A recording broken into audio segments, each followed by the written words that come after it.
Hello, everyone, and welcome to episode 319 of the Fun with Cars Motorsports Podcast, or episode 5 of 2022. I'm Robin Warner, and today I'm joined by the man who is moving to Canada so his son Will can become the next Canadian billionaire's son, Christopher Roche. Hey, Chris. Hey, Robin. It is Wednesday morning, March 30th, and we are going to talk about the Saudi Arabian Grand Prix. But I do actually have to start with another correction. Oh, no. I knew this was coming. So I made the correction last show that I made the mistake when I was talking to Simon Pagenaud about Sébastien Bourdais' championship run. His championship run was 2004 to 2007. And then I said it was Paul Tracy in 2003, and that one was memorable. And before that, it was Cristiano D'Amata. I was so close, but not quite right. So it was. So hang on. Just before you give us the correction, this is the correction of the correction. Just to be clear, right? That's right. That's correct. I'm correcting the correction. Yes, it's becoming meta. This is just going to become a segment of the show where I continually make mistakes about correcting myself. But I think I got it this time. So Cristiano D'Amata did win the championship in 2002. That part is correct. But I said 2001 and 2002, and that felt off. So I did actually check this time. And, and it was the great Gilles de Ferran that won in 2000 and 2001. And then D'Amata won in 2002, Paul Tracy in 2003, and then Sébastien Bourdais went on to have a string of championship wins. I am not going to say anything else. I want to start talking about Juan Pablo Montoya and Alex Zanardi and on and on, but I know that I'm going to. Well, Dario won it after all those guys, so. I think you've just invented a new bit for the pod, though, which is who was champion that year. And we can go across different racing series and see how bad our memories have become over the last 20 years. At first, I was really starting to lose my mind because it was like championship winners, and it said 2003, Scott Dixon. I'm like, no. And then I looked, I was like, oh, God, of course. That was the Indy Racing League when the two were split. And Penske was the first major team to move over to IRL as opposed to Champ Car. And then Chip Ganassi followed behind fairly quickly, and so that it was Paul Tracy that won and Scott Dixon that won in 2003. Paul Tracy in Champ Cars, Scott Dixon in the Indy Racing League. So that's that caused another little lump in the throat for a moment, and I was like, oh, whew, goodness. So yeah. So anyway, well, should we move on and make more blunders?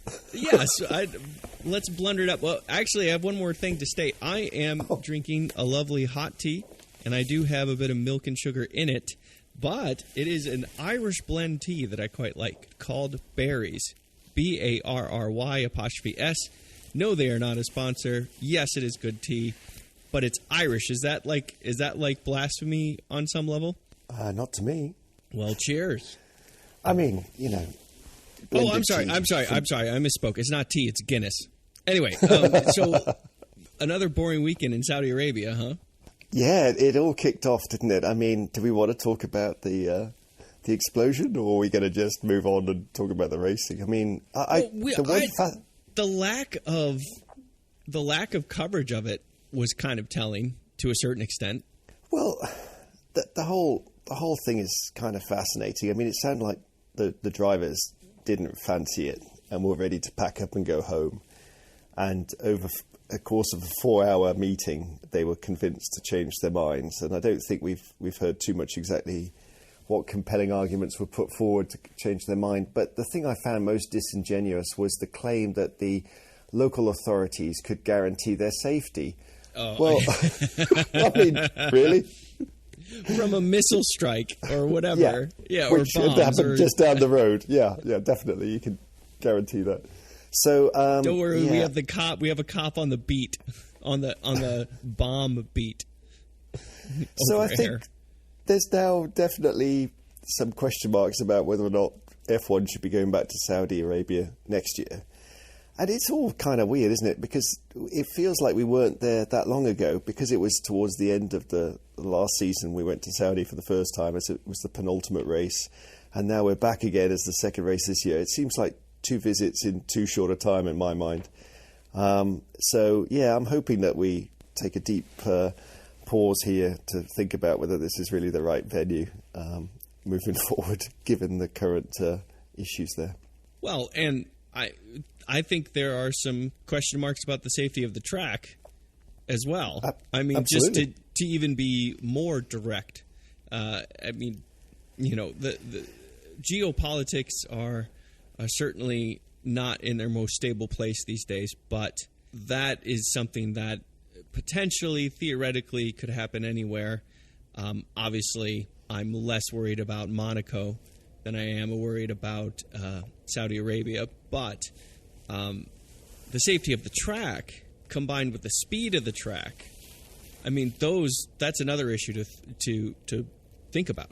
Yeah, I mean, it was a big old shunt for Mick on the Saturday in Q2, and he was very, very lucky to be effectively uninjured. I think he could have raced on Sunday, but were concerned about their ability to run in the Australian Grand Prix if he hadn't had the shunt. So number of parts, yeah, exactly. And given that he was obviously still fairly shaken up, they decided to not run him. But great that he's able to not walk away, I guess, because he was stretched away, but essentially be uninjured from that type of high speed impact is a tremendous testimony to the safety of these cars. But yeah, it was a fairly innocuous mistake, wasn't it? He just rode up over the curb, and then that spat him straight to the outside of the wall, which had no protection at all. And he was doing a fair old rate of knots, wasn't he? Because the car then bounced literally down the track and hit the wall some few hundred yards down the road. I mean, it was big old crash, completely. The whole back end was effectively torn off. The driver's cell looked pretty well protected though, but and I guess Haas is saying that the tub itself is reusable, so they will just rebuild the car around that original tub with the new side impact structure. But so that's amazing. But yeah, big old shunt for Mick, and not ideal, given that he obviously got overshadowed by Magnussen in round 1, and obviously he was trying to put in a good quali lap, and this isn't going to help his cause moving forward. That he's now obviously had a DNS in round 2, a big crash. He's gonna have to find a way to bounce back here in Australia, I think. You're absolutely right, but I think it is worth noting that in Q1 and leading up to that accident, he was quite quick. And he was on pace or ahead of pace at times compared to Magnussen.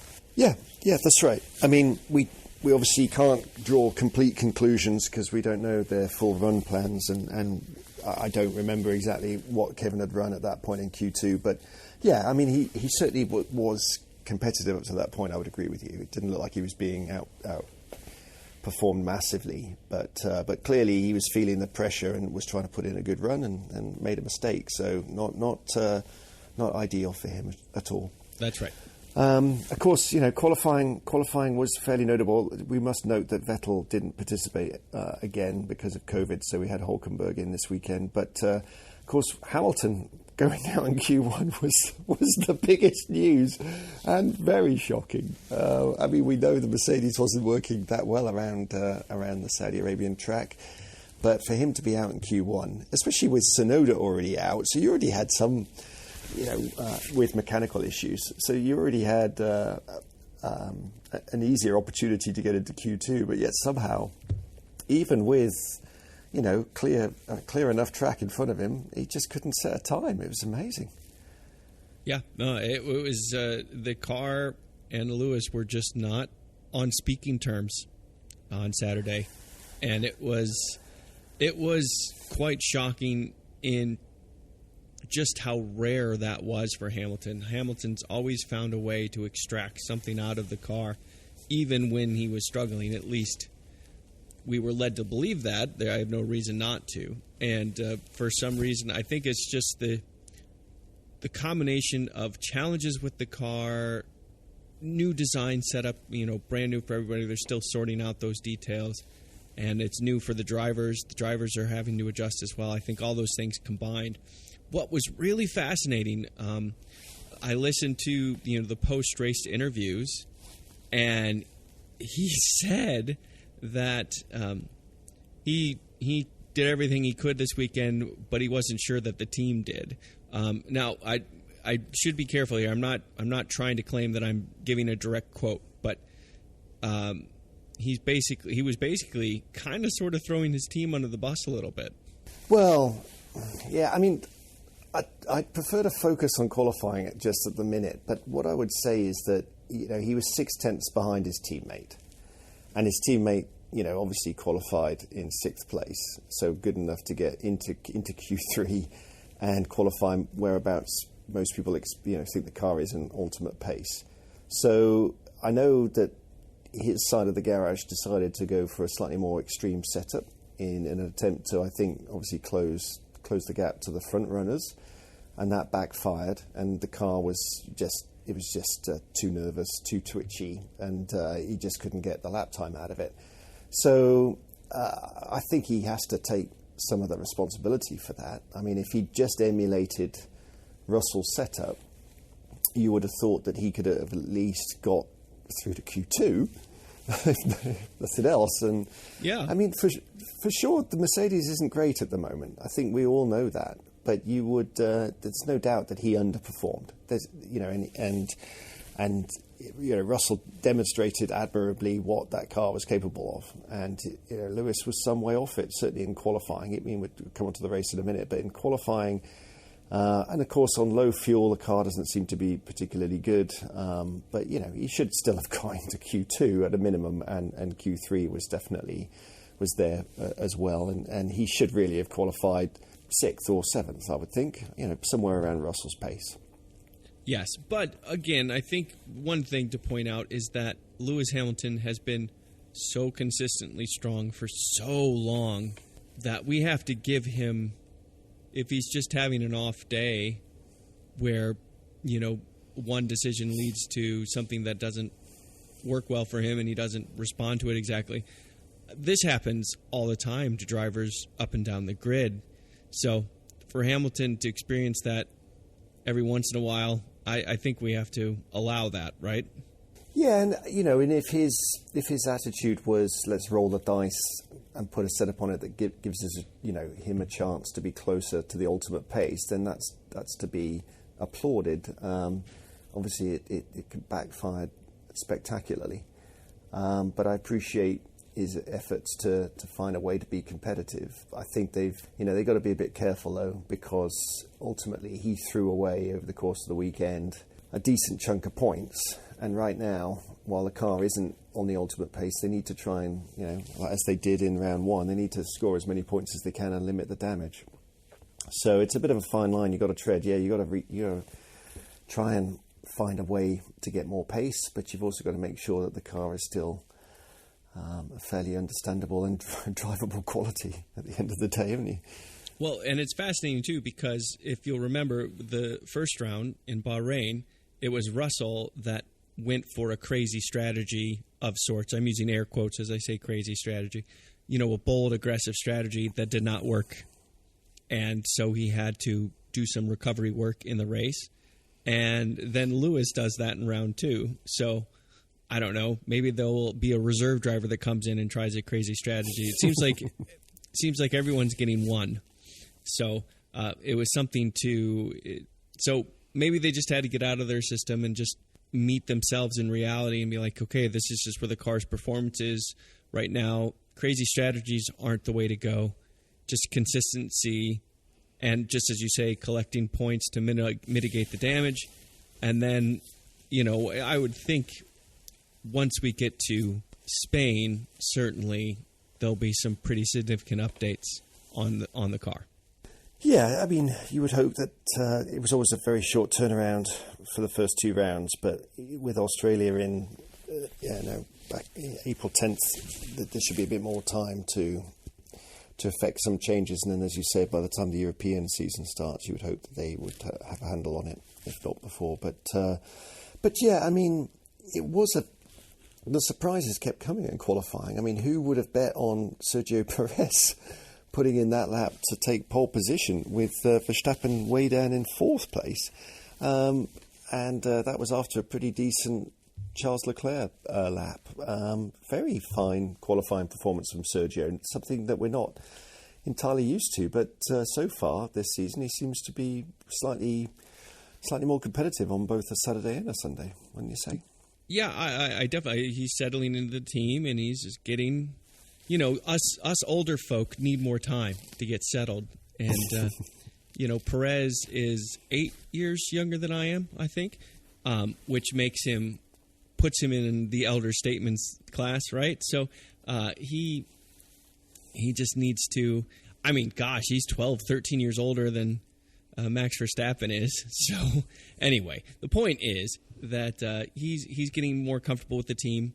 But I think it's interesting that you say that because his performance has improved.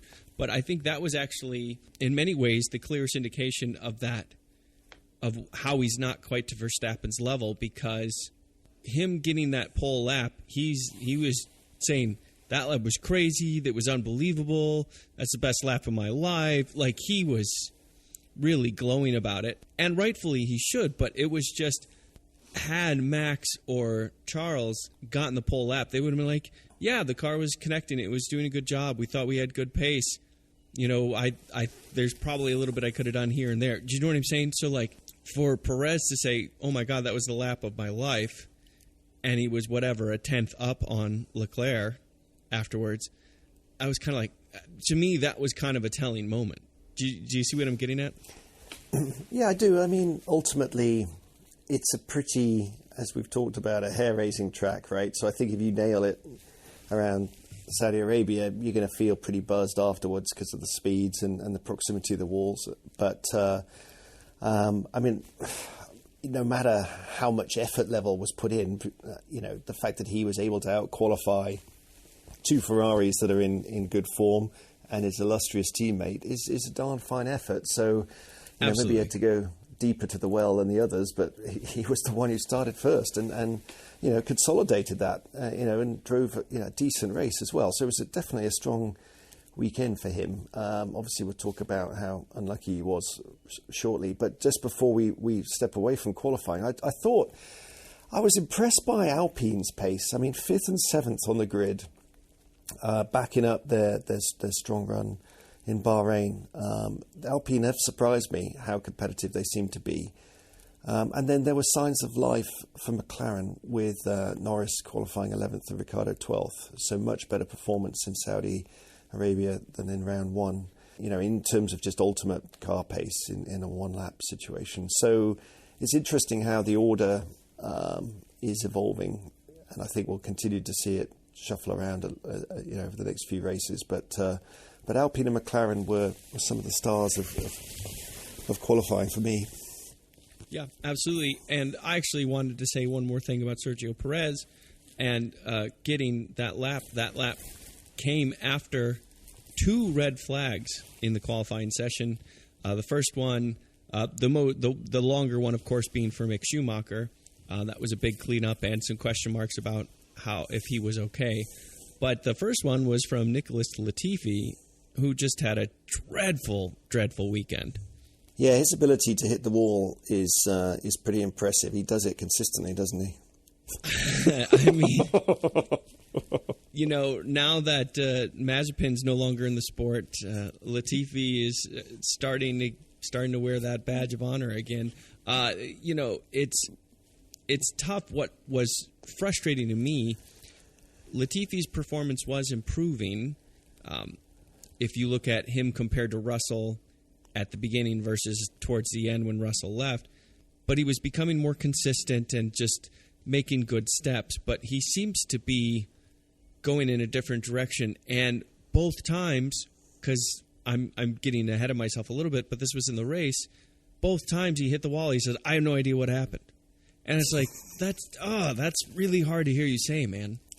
Yeah, so there's been some discussion that under the previous rules and regulations, obviously drivers with slightly less natural ability, so the sons of the billionaires and other fortunate individuals who've wormed their way into seats, because the cars were fairly evolved over multiple seasons, they got used to the characteristics of the cars, and then with the simulation tools as well, they were able, to chip away and over time close the gap on the more talented teammates, someone like Latifi closing the gap on Russell, for example. But with the regulation reset, and the cars are much harder to drive now. I mean, there was a comment that after the race, the drivers all looked pretty exhausted and sweating profusely, and they're not. They're having to really dig deep to extract the maximum over the course of one lap or a race, and that's where we're starting now to see again that you can differentiate in ultimate performance between drivers.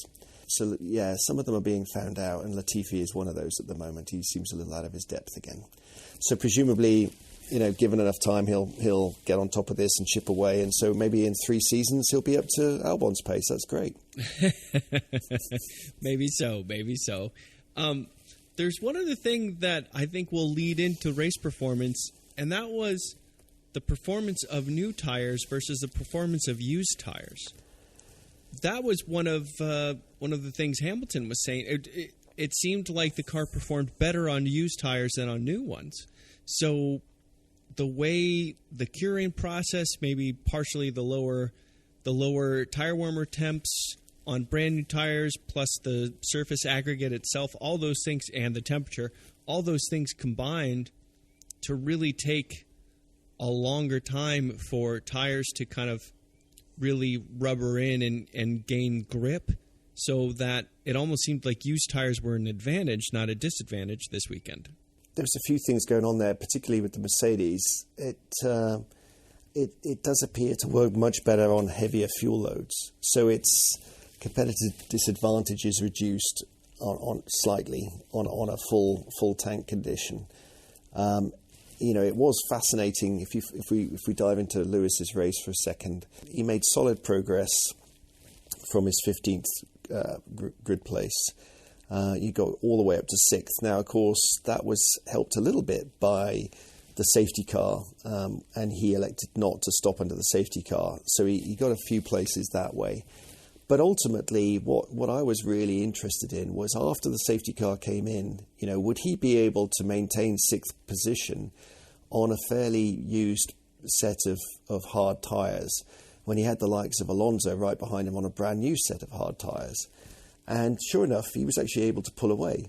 So it supports that theory that the scrubbed or used tyres were actually an advantage over a brand new set of new tyres based on that data. But also you could argue that maybe the Mercedes, with a still decent amount of fuel on board, was showing its true pace in Hamilton's hand at that stage. He was more or less able to hold on to Russell and was actually setting pretty competitive times. Probably the third fastest car at that point of the race. But yet, my goodness, he had no luck at all with the VSC, did he? And so he didn't take the stop. He needed to change tyres, was looking for an opportunity. We had the VSC through the 3 failures of, we had first of all Valtteri Bottas, then we had both Ricciardo and Alonso slowing and then stopping on track. That ultimately closed the pit lane, and Lewis missed the opportunity to come in before the pit lane was closed, and therefore had to missed the opportunity to get a cheaper pit stop under the VSC, and that really killed his race. But he had no pace at all relative to Magnussen on the medium compound tyres late on under lower fuel conditions. I mean, Magnussen just pulled away from him. So something very odd is going on with the Mercedes, particularly in Lewis's hands. And looking at just the race lap times, I mean, he set the 8th fastest lap. Right behind his teammate, both just in the high 31-minute 32s. But both Magnussen and Norris set quicker lap times. than the two Mercedes. And then, of course, the top four were all way off in the distance to the tune of 0.75 of a second or more. But, yeah, I mean, Norris was 5th, Magnussen 6th, Russell 7th, Hamilton 8th, and then you had Ocon and Gasly rounding out the top 10 for race fastest laps. So Mercedes aren't in a great place, there's no doubt about it. But as Russell demonstrated, if you extract the maximum, then it can be the third quickest car and you can get 5th place. Yeah, no, that's exactly right. And it's been really fascinating because Mercedes has been the powerhouse team for so long, and they've been so good at whenever the car wasn't not just the quickest but dominant, they were able to find ways to get performance out of the car. I mean, even going late into 2021, things really seemed to be falling away from Hamilton, but then Mercedes came up with that really clever strategy of just adding a new engine into the mix by taking the penalties for one race, and all of a sudden they had stronger engines and more straight line speed, and they're right there again, right? So we've had just years and years of Mercedes being at the top, and to see them genuinely struggle for pace, it's confusing, it's disorienting. It's been years since we've seen this, so it's going to be very fascinating to see how Australia, there's a little bit of time, there's a break. I'm all but certain we'll see updates on the Mercedes there.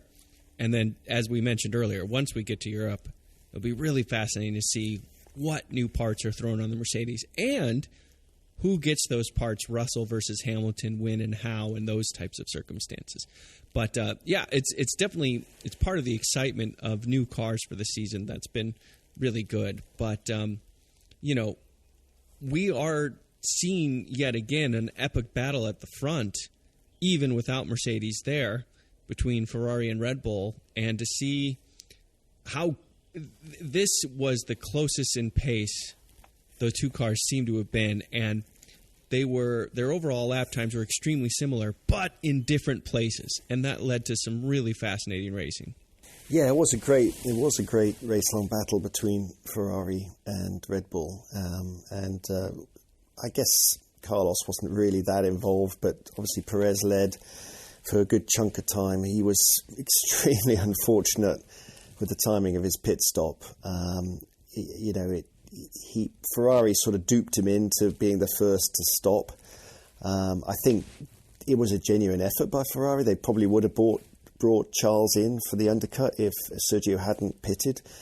But Sergio, committed to the stop, so Ferrari kept Leclerc out. And then just after he got new tyres, we then had the Latifi shunt that caused the safety car. So everybody else pretty much was able to get a cheap stop.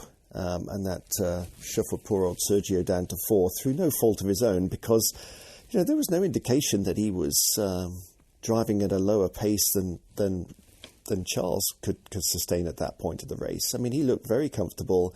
He seemed to be able to keep outside of DRS range. He hadn't really been threatened up until that point. So who knows what would have happened if he'd been slightly luckier with the safety car.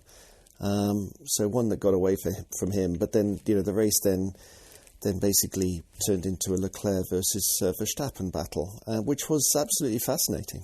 How much do you think Ferrari instigated Red Bull into that stop? Do you think that was Ferrari?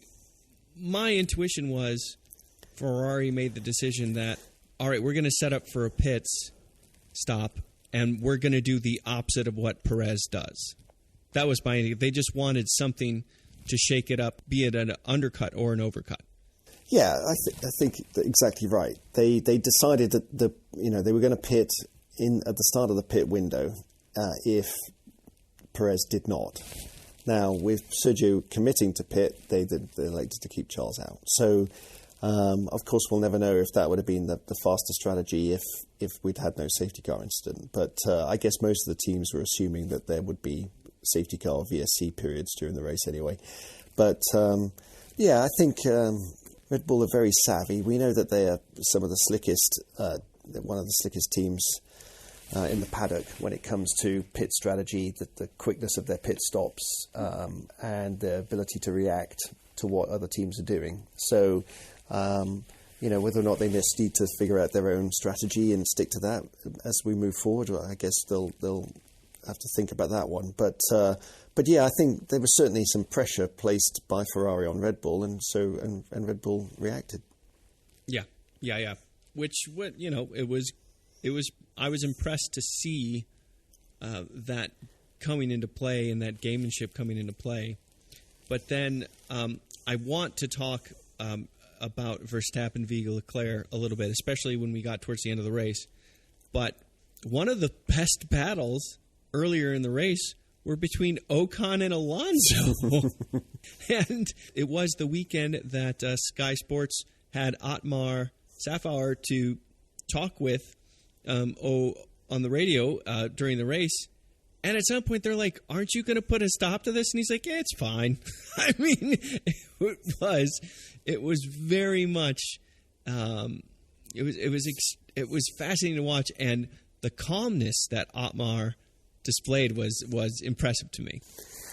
Yeah, it was a tremendous battle. I don't think either of them were particularly too aggressive to the other. You got to question the wisdom, though. I mean, surely if they work together for the first, half or three quarters of the race and then take the gloves off in the final quarter, that would make me a more sensible strategy rather than going hammer and tongs early on to the detriment of their lap time and their ultimate race position. I mean, Ocon was very close to losing sixth in the race and almost being caught by Norris. So, of course, the safety car did close up the field, but this is where points can be lost because you're too consumed by your own inter-team battle that your ultimate race pace suffers. So, yeah, they need to be a bit smarter about that. But, I mean, from a race fan perspective, it was wonderful to watch them having a crack at each other, wasn't it? Yeah, absolutely it was. And there was irony in because the second Otmar said, okay, Ocon, hold position, Bottas gets by him. So, right. And there's irony in that because would they have been able to perhaps pull a gap on Bottas had they fixed position and then worked together in the draft and of those types of things as opposed to racing each other? That's the big question mark, and I think that's kind of what you're alluding to earlier, as opposed to battling each other so aggressively. Had they worked together, maybe they would have kept Bottas farther behind. Ultimately, that ended up being academic, but they didn't know that at the time, of course. Yeah, exactly. I mean, there's a lot of strategy to be derived from the three DRS zones around Saudi, isn't there? As we'll talk about with Verstappen and Leclerc's battle. And so, whether or not if your two teammates running together, you would have thought you could continue to use the DRS zone to pull each other and just take turns rather than going for the lead, right? You basically just use it to get the best lap time for both of you early on in the race. I mean, that would seem to me to be the smart play, and keep yourself out of DRS zone for those behind you, or try and close up on those ahead of you. It would be fairly simple to arrange that, I would think, with the team's help. And yet they just focused on trying to get ahead. I mean, it is curious, the three DRS zones in Saudi, especially the very long one prior to the last corner, sets up some really intriguing scenarios for strategy in terms of when you want to actually be leading on the track to be able to hold the overtake. And so, you could do some, like we've seen at Monza in the past, there's a lot of potential to use that and basically create a draft situation for two cars that ultimately should be quicker than one car being able to run on its own. I mean, I think it's fairly unique to Saudi. I don't think we have that sort of strange double DRS situation anywhere else that I can think of on the circuit. Can you? Not to the extremes that we saw there. I think we've seen it. I think we even saw it in Bahrain, but we just saw it times two in Saudi Arabia. It was just really amplified here. Yeah, you're right. Bahrain has a similar sort of characteristic, doesn't it? But you have the main straight, turn one, and then you get another shot at it right away, right there. I mean, it was almost a repeat, Leclerc v. Verstappen, where Verstappen would get him down the main straight, and Leclerc would get him right back on that short shoot to four. Yeah, that's true. But yeah, other tracks that we visit with the same situation, I can't remember any other circuit having that same sort of double DRS separated by one corner specifically. Yeah, that's what I'm trying to think of. Yeah. Yeah, that part is rare, and it's just where the straights are and stuff like that. And I actually have a little bit of a editorial on DRS zones, but let's wait just a minute on that. Do you have? I mean, what did you think of the racing itself? It seemed remarkably impressive how we saw just the Ferrari. It was so crystal clear that the Ferrari had better cornering speed, and the Red Bull had fantastic straight line speed. And how that was used throughout the race was really something. Yeah, I mean, the rear wing differences were stark between the Red Bull and the Ferrari, weren't they? Ferrari were definitely running quite a bit more rear wing, and that certainly seemed to benefit them on the twisty parts of the track, and Red Bull obviously benefited in the straight line. I mean, I thought it was interesting how Charles seemed to be able to control the race pace after the safety car. And Verstappen either didn't want to or wasn't able to get within DRS range. He couldn't get within a second. But then after the VSC, it all changed. And Max then seemed to either find more pace or was able to get his tyres up to temperature quicker, or, just on lighter fuel loads was more competitive because Charles just couldn't get away. And then we had this fascinating situation where they were trying to figure out who wanted to have DRS down the main straight, and the outbraking of each other, both locking up into the final corner was astonishing. And locking up so that they were trying to be behind the other one. That's right. It was lock up to try to be slower than. I mean, it was reverse racing for moments. It was slowest person wins. It was a kindergarten game during recess for a little while. Yeah, it was crazy. I mean, initially it looked like Charles had outwitted Max and was able to realise that he could hold the lead by just slowing up a little bit in that second DRS zone and letting Max go there, and then he would repass him. But then Max got wise to that. But I think we, the grandstand finish was ruined by the once Verstappen had taken the lead with a couple of laps to go. I think Charles had a real chance to get the lead back again, but then the yellow flag at turn 1 stymied his run on Max, and then he ran out of laps. And because Max wasn't able to pull away after he took the lead, Charles was able to hang with him. So I think if this had gone on a little longer, we would have, who knows who would have won. But Max played it pretty well. He got the lead at the right time, helped out by the yellows, was able to win the race. And yet, Max Verstappen is becoming the perfect Bond villain here, because I was really getting sick of, and again, you've made this point before, and it's very true, we don't know which radio message the FIA and Formula One chooses to broadcast, but him complaining about Leclerc crossing the pit start lane constantly. He was complaining constantly. And everything we heard from Leclerc, was not complaints. And Leclerc, the first thing he did was congratulate Verstappen on great racing. Big thumbs up out of the car. So I'm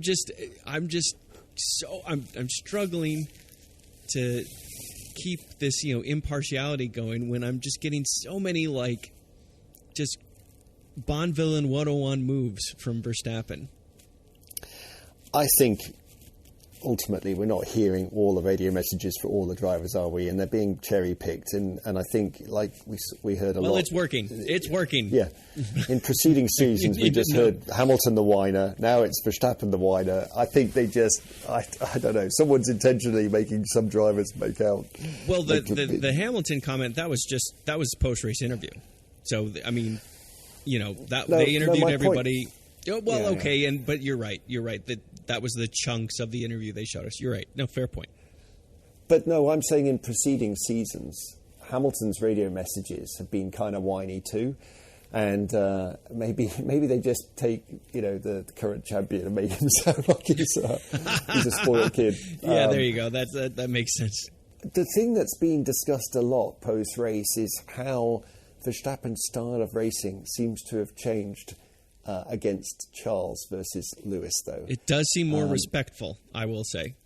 Yeah, and I don't know if that's because of the opposition or because of the rules clarification, but certainly, I mean, it was certainly still fairly aggressive and still fairly robust, but it was a lot cleaner than what we saw towards the end of last year, which, if this is going to be continued and against all other drivers, I think has to be applauded, because it got out of hand last year. So, and we all... I think we've gone on record as saying that we all think that Max is a pretty talented driver. We just want to see him use that talent without going, overstepping the mark. So it was another fine battle between the two of them. It was a bit disappointing to me that Carlos and Sergio couldn't quite get in the mix too, because that would have been really tremendous if we could have had all four cars battling it out. But I guess maybe we're asking a bit too much. I think it was enough with just the two of them.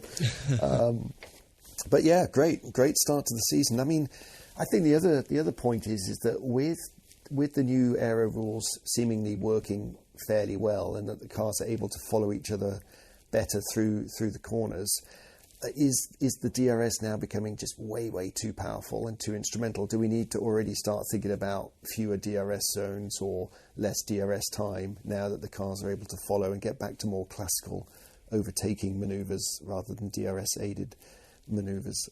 I think that should be something considered soon and not take years and years to implement. I want to first say that this was not rehearsed or practiced or anything.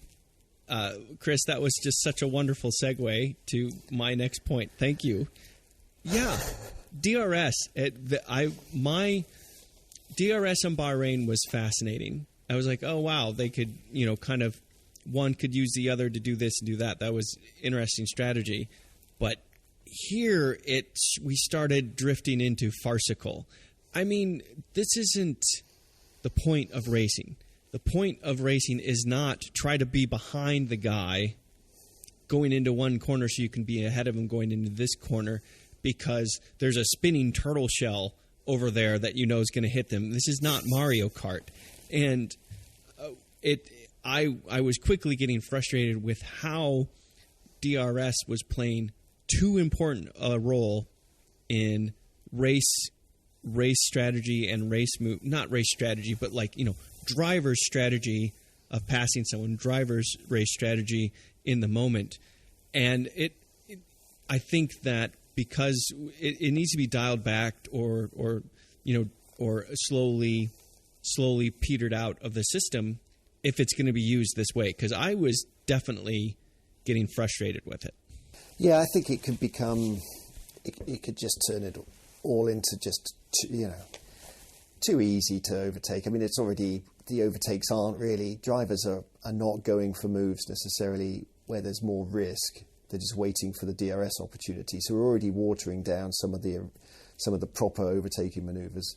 With so many DRS zones and for such a long portion of the track length, it seems like they need to really reevaluate that for the rest of this season, given that the aero rules are working. So the sooner we can get back to more pure racing without needing the DRS, the better, I think. And I know that is the FIA and F1's goal, and so they're working towards that. But we don't want it to be too long a process to reevaluate. Do we want them to react more quickly? Because ultimately, they can do it on a race by race basis. It's very easy for them, I think, to implement or change the DRS zones on any given circuit. It's a white line, for goodness sake, and then some activation points. So it should be something that they should be able to react to quickly. Yeah, I completely agree, and I just think we need to end this part of the conversation with just a simple fact. We've had 2 races in a row where a driver was deliberately trying to be behind another driver at a certain point to enable DRS. It's working, but it's working backwards in certain parts of the track so that it can try to work in its intended use in other parts of the track. So this is definitely unintended consequences that we're seeing here. Yeah, but I mean, you can't really argue. We've had 2 exciting races. We've had the ability for there to be passing between the top drivers. I mean, all the way through the field, but between the drivers trying to battle it out for the win. So I think you could still say that it is an effective tool and it has improved the racing. I mean, you don't have to go back very far in the history of the sport to get races where there was no passing on track, particularly amongst the front runners, simply because, you know, the track layout and the aero just wouldn't allow it. The wake of the race cars, just everything. Yeah, absolutely. And I'm a big proponent. I think the changes they made and going back to Venturi tunnels and, you know, underwing setups so that you have a much different way of generating downforce that's much less disrupted by, you know, chasing cars is brilliant. We now gotten to a point where we can regulate that more effectively, and we don't have to worry about one team running away from a championship. So all of that is great. So the Band-Aid that we had on to give us some passing, it needs to be scaled back. You know, and I think what you're saying is exactly right. So, you know, one DRS zone per track in a well-placed area or something along those lines, perhaps. But, you know, what was it, 2 or 3 DRS zones with one corner in between? That just needs to be done with. Yeah, exactly. They need to reevaluate it on a case-by-case basis. And they should have some simulation tools that can give them some idea of the power of the DRS for these cars, and so they should be trying to get the balance right. And I'm sure hopefully they will. So who else stood out for you? I mean, we talked a little bit about McLaren already, with Norris managing to get 7th. So definitely improvements for McLaren. Although Danny had the failure, I'm not quite sure what the failure was down to. Did you read what caused him to stop? No, I didn't. But I did want to point out the fine work of Dr. Frank Schroeder and the Alfa Romeo. It's right there. 2 races in a row. That has been a competitive car. You know, Bottas has been right there. Zhou has been there or thereabouts. And it seems to be a genuine mid-pack car, this one. Yeah, I mean, they got no points, did they, in round 2? But they have 9 for the season so far. But yeah, I mean, Bottas was lamenting his poor fortune. But definitely, they're much more competitive than last season. So definitely much more positive for Alfa, for sure.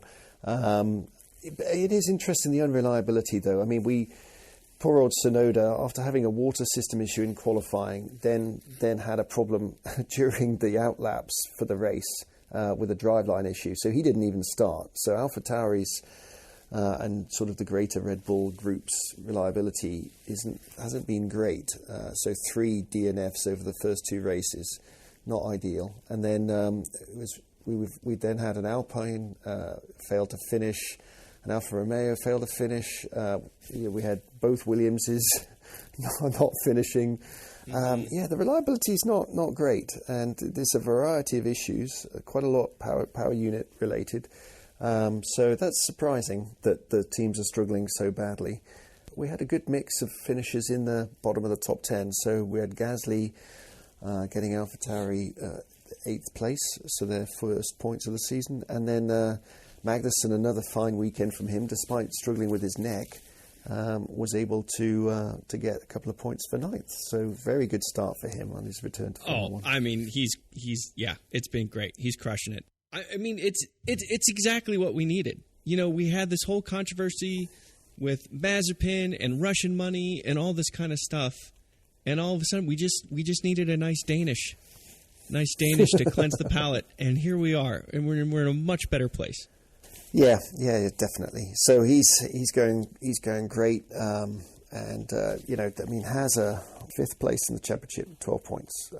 Remarkable bounce from last year's awful season for them. So, you know, we've got Ferrari, Mercedes, and Red Bull who've pulled out quite a lead at the top of the table, but Alpine has Alfa Romeo, AlphaTauri, McLaren separated by 10 points. So there's going to be a huge midfield battle here for fourth and 5th places.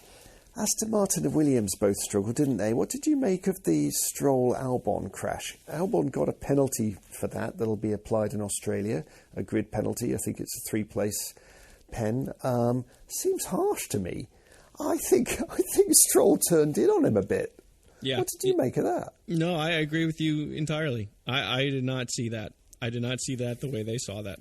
Because the rules talk about the overtaken car being far enough alongside that the driver has to give them room, and it seemed to me Stroll did not.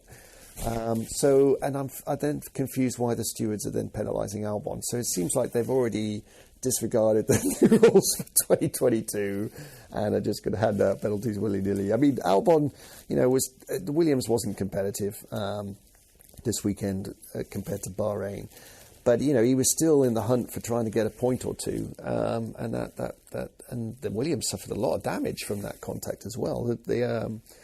The Aston came out much better, and Stroll was able to finish the race, but Albon had to curtail his running based on that contact. So not ideal for Williams at all. Yeah, no, they're not making the step forward that I think we all hoped. And, there's obviously still time yet, and there's still development that can happen that can change that. But, Williams is not looking terribly promising so far. And, the rules and the calls certainly haven't helped. I agree with you entirely. There's a lot of speculation that the Mercedes power unit is now quite a bit behind both Ferrari and the Red Bull unit, the former Honda unit, and that the evidence being put forward is that most of the Mercedes runners are generally at the lower order of the grid. Talking Williams, Aston Martin here are being outgunned by the Ferrari units in Alfa Romeo and Haas. So it is an interesting point. There was a lot of turnover at Mercedes high performance subdivision that works on the power units, and Cowell left, resigned, and went off to pastures new, and then Red Bull took quite a few of their employees last year. So there's been some turnover, and you wonder if that's now causing them to sort of lose a bit of competitiveness. But that would be, after years and years of domination, that would be a pretty shocking event, really, if they're now only the second or third best power unit provider in F1. And I mean, you could argue with Alpine's decent performance so far, maybe they're the slowest power unit in Formula 1. Wouldn't that be something? So again, they're very limited with the rules as to what they can do. I think they're allowed to make some changes based on reliability issues, but not really performance deficiencies. So, you wonder if this is something that's going to be hurting them throughout the season and subsequent seasons, in which case this could be a real challenge for all the Mercedes runners, not least the works unit. So it's going to be fascinating to see how this works and develops over the course of the season. Yeah.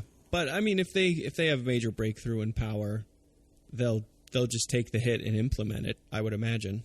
We'll see. But you're right that is another hurdle they have to get over potentially. Mercedes has been kind of trying to say, maybe the engine isn't the best, but it could also just be the aero that we're dealing with, and it makes the engine look worse. And it's like, well, but just as you said, if all the Mercedes runners are towards the back, it's starting to become harder to believe coincidence. Yeah. So exactly. Yeah. But we'll have another test of that, and this is a slightly less engine-dependent track when they race in Australia. That's coming April 8th, 9th, and 10th that weekend, and that is the same weekend as IndyCar. And IndyCar is going to one of their premier events in Long Beach, so that's also 8th, 9th, and 10th. So that's going to be a great big old weekend of racing that we're very much looking forward to. In the meantime, there is something even more exciting than all of that, and that, of course, is my latest YouTube video. I put together something big on the 2023 Mazda CX-50, a new SUV from Mazda that is not a replacement of the Mazda CX-5, just a tiny touch of an enlargement, you could argue. It's still a two-row compact crossover SUV with the same powertrain options as a CX-5, but it can tow 1,500 more pounds if you have the turbocharged motor, and has a bit more off-roading capability, and different styling and different choices in terms of interior options, those kinds of things. And it's a mighty good ute, that Mazda. Excellent. So did you try any of your hypermiling techniques in the Mazda, or is it more zoom on the curves? More of the latter, for sure. I definitely achieved mileage. What that is, I'm not certain, but it's quick. I can tell you that much. And but I did also get a chance to try it off-road. They gave me an opportunity to tow. So this was a trip that I went on with Mazda to try this one out. And so I got a chance to tow 3,500 pounds with it. I did some off-roading with it, and I did my usual variety of roads with it as well. So, one of the more thorough tests I've done, and pass away. Oh, one other fun fact about that: this is the Mazda that is being built at the Mazda Toyota manufacturing facility in Huntsville, Alabama. So Toyota is building the Corolla Cross, and Mazda is building this. So what off-road track did you undertake? Oh, it was just, it wasn't, we did not go to the Moab. It was not something super hardcore, but it was it sort of muddy track or rock or what sort of obstacles? Basically loose sand, mud, dirt track kind of a thing, but, some fairly steep ascents and descents, and certainly some whoops and some ruts and those types of things you had to get around, and some fairly sharp breakover angles to test those limitations of the car a little bit. Nothing extreme, but certainly more than a front-wheel drive Mazda 3 could manage. I think Mazda's got some pretty good-looking cars out in the market right now. They do have a bit of a good, strong styling theme, I think, in their range, and they do definitely tune their cars more to the drivers, right? So ride and handling characteristics tend to be pretty good. So yes, it's interesting how the collaboration with Toyota seems to get stronger. I mean, obviously Subaru and Toyota have been doing a couple of vehicles together. They've got an EV out together, haven't they? So it seems like some of the Japanese manufacturers are starting to really combine forces here as the industry evolves into the EV landscape. Out of necessity, to a certain extent, and Toyota is a major player on the EV side of things, and I think smaller companies like Subaru, like Mazda, know that it's sink or swim, and Nissan and Honda are big enough to stay separate, but Subaru and Mazda not so much. Although, ironic, I mean, Subaru is owned by Fuji Heavy Industries, at least majority stakeholder. I got to be careful. Let's pause for another corrections on the next episode. But they're owned by a big company. But on the automotive side, it's a little bit, they're not as big as Toyota. No one is as big as Toyota, even Volkswagen Auto Group. So that's the point there. So was that the only fun wheels you had for the week, or? Yes. So I was dedicated to that, and I did a lot on that. I've written an article about that. I posted on the Facebook page, Twitter, et cetera. So, I did a lot of coverage of that car, and there was a lot to talk about. It was an interesting thing. But should we guess the sticker then? Let's play Guess the Sticker. We haven't done that in a while. Oh. Yeah, sure. Why not? Let's do it. So the car I was in was the top-of-the-line model that they're selling at the moment. And so go ahead and guess the base price for the base model and then the top-of-the-line car. Compact SUV. I'm going to say base price is probably 35 and top of the line 48. base price is $28,025. Wow, a 2. Good grief. Top of the line base price is $42,775, I think it was. And mine was a little bit more expensive because it had the polymetal gray optional paint for $395.